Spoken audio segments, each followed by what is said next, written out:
Hallo alle zusammen, bienvenue à tous und willkommen im Berndeutsch. Es gibt hier das weiße Ross mit den schwarzen Tüpfchen. Dann das schwarze Ross. Dann das Zebra mit den Streifen. Nachher der Tiger. Das ist der Elefant.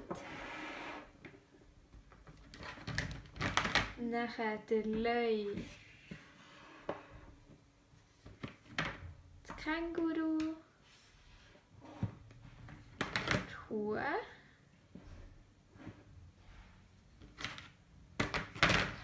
Und das kleine Rössli, das Pony. Jetzt machen wir ein kleines Spiel mit diesen Tieren. Nous faisons un petit jeu avec des animaux ici. Ich habe nämlich hier meine Decke, die tue ich über die Tiere. Und nachher nehme ich eins weg. Je prends un des animaux et vous pouvez deviner quel animal manque maintenant.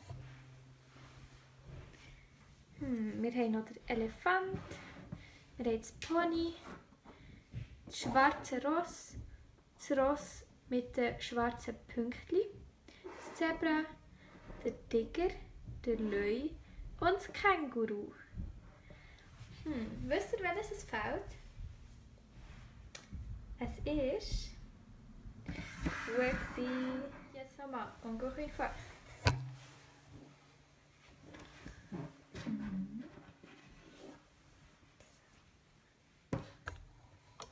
Maintenant, quel animal manque?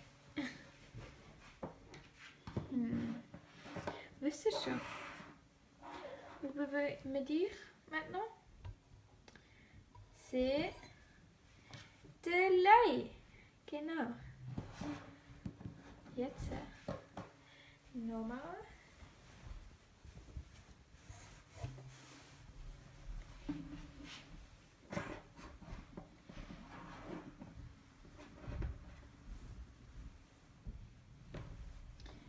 Und ihr könnt nochmal raten.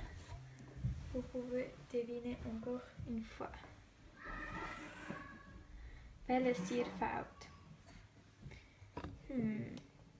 Vous savez? Wisst ihr schon?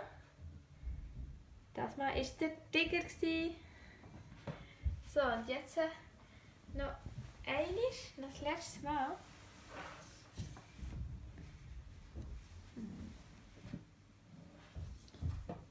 So.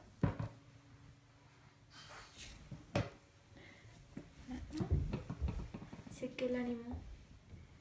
Welches Tier fehlt? Quel animal manque? Wir haben hier nochmal das Ross mit den schwarzen Pünktchen, das schwarze Ross, der Tiger, der Löwe, das Zebra, das Känguru, das Pony und die Kuh. Aber wer fehlt, ist natürlich der Elefant. So, super gemacht, merci vielmals und wir sehen uns gleich wieder.